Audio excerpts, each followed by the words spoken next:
আল্লাহর দরবারে সারেন্ডার হয়ে যাও। আমার আল্লাহকে ডাক দাও, দয়ার মালিক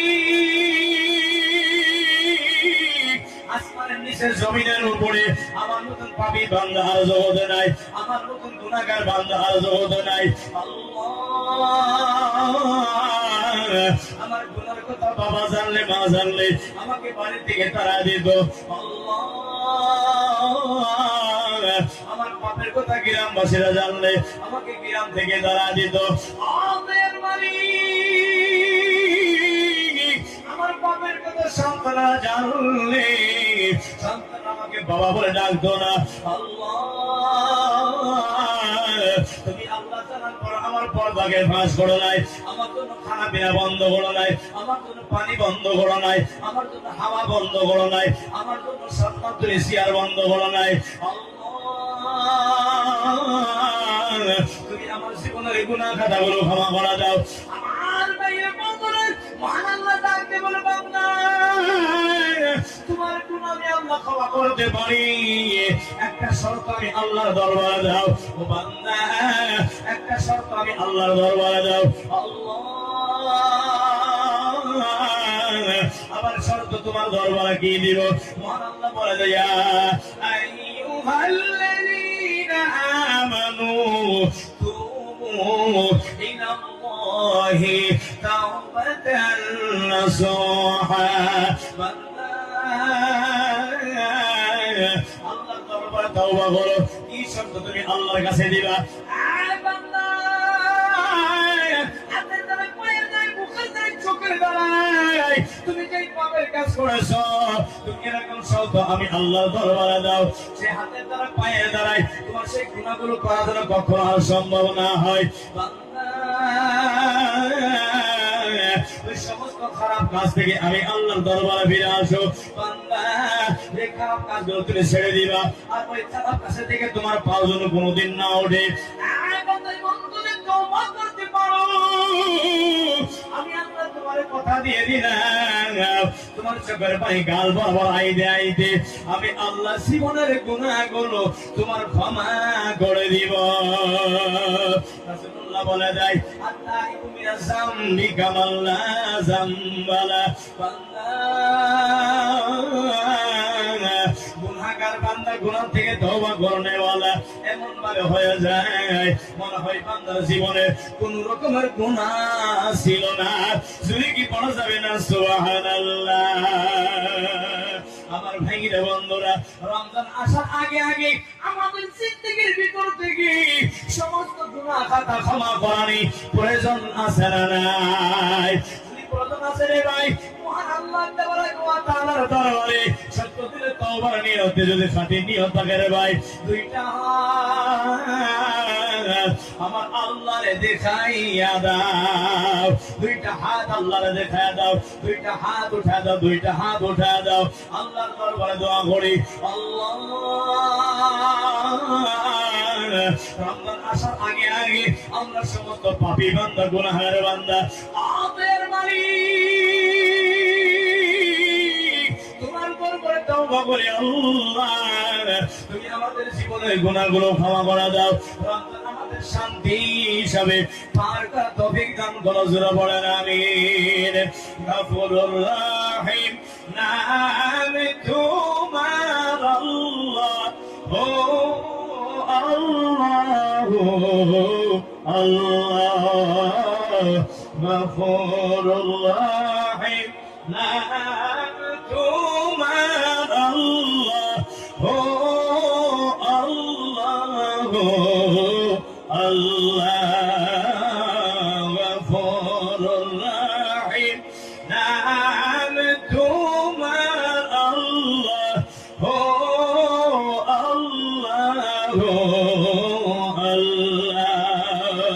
গুনার বোঝা মাথায় লইয়া ডাকিতেছি, মাফ করো গো মাবুদ আল্লাহ ইলাহি। মাফ করো গো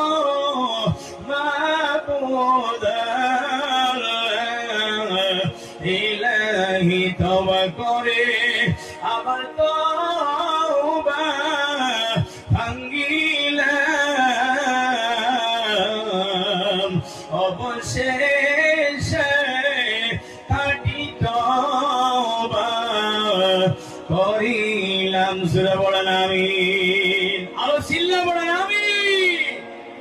আমার ভাইরা বন্ধুরা, রমজানের ভিতরে যদি আমরা শামিল হই, যেন আমাদের জীবনে কোনো গুনাহ না থাকে। আল্লাহ কবুল করুন। সূরা বলেন আমিন। আমার ভাইরা বন্ধুরা, জীবন আমাদের গুনাহমুক্ত হয়ে গেল। কথা ঠিক না গো? এখন আমাদের মসজিদ কিছুমান কাজের দিকে মানে আমরা পিছপড়া হয়ে আছে। মসজিদ সৌন্দর্য করা লাগে, যেমন ভাবে আমরা জিন্দিগি সৌন্দর্য করলাম, তো মসজিদ আমাদের সৌন্দর্য করা লাগে। রাসূলুল্লাহ বলেন, যে বান্দা মসজিদ সাফ সুতরা করে সৌন্দর্য করবে, ওই ব্যক্তির কামিল ঈমানের গওয়াহি দিয়ে দাও। সুবহানাল্লাহ পড়া যাবে না? আর জোরে বলেন সুবহানাল্লাহ। আমার ভাইরা বন্ধুরা, সেই রমজান আসার আগে আগে নিজের আখলাক ও কিরদার, নিজের চরিত্র, নিজের গুনাহ, নিজের সমস্ত গুনাহ খাতা থেকে আল্লাহর দরবারে দোয়া করার, আল্লাহ যেন কবুল মঞ্জুর করে। জোরে বলেন আমিন। আমাদেরকে আখলাক ও কিরদার ভালোওয়ালা বানান, কবুল করুন। জোরে বলেন আমিন। আমার ভাইরা বন্ধুরা, সেই আমাদের মসজিদগুলো যে জায়গা জায়গায় রং করা লাগে, জায়গা জায়গায় অনেক কাজ করে রয়েছে, মসজিদে সৌন্দর্য করার প্রয়োজন আছে না নাই? আব্দুল আছে না নাই? আমার ভাইরা বন্ধুরা, একজন বান্দাকে হবে না যে রমজান আসার আগে আগে মসজিদকে সৌন্দর্য করার জন্য 2,000 টাকা দেনেওয়ালা কি একজন বান্দাকে হবে না গো? 2,000 টাকা দেনেওয়ালা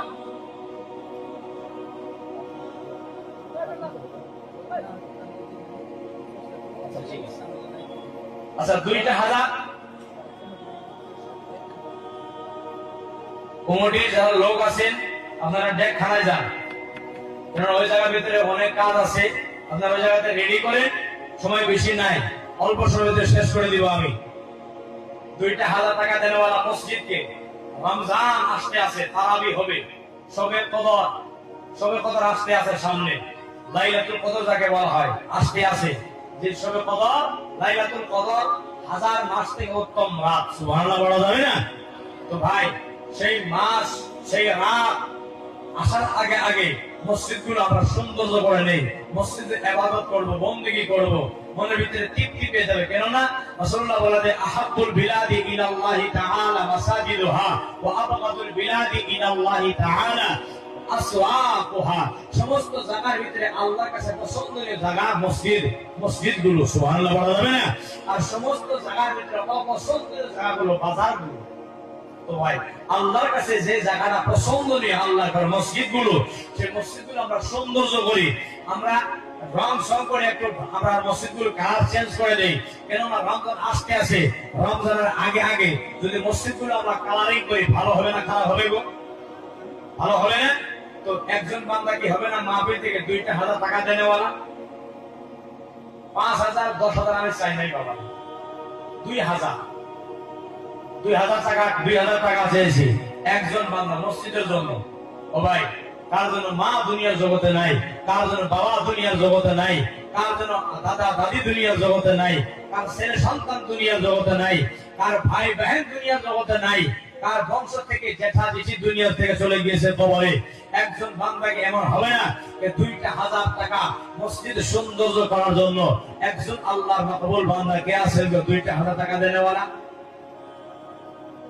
কেউ নাই গো দেনেওয়ালা? 2,000 দেনেওয়ালা আপনারা দিবেন। মাশাআল্লাহ, আসেন, এগিয়ে আসেন। মাশাআল্লাহ, নারে তাকবীর, নারে রিসালাত, নারে রিসালাত। এখন দিয়ে দিবেন নাকি পরে দিবেন?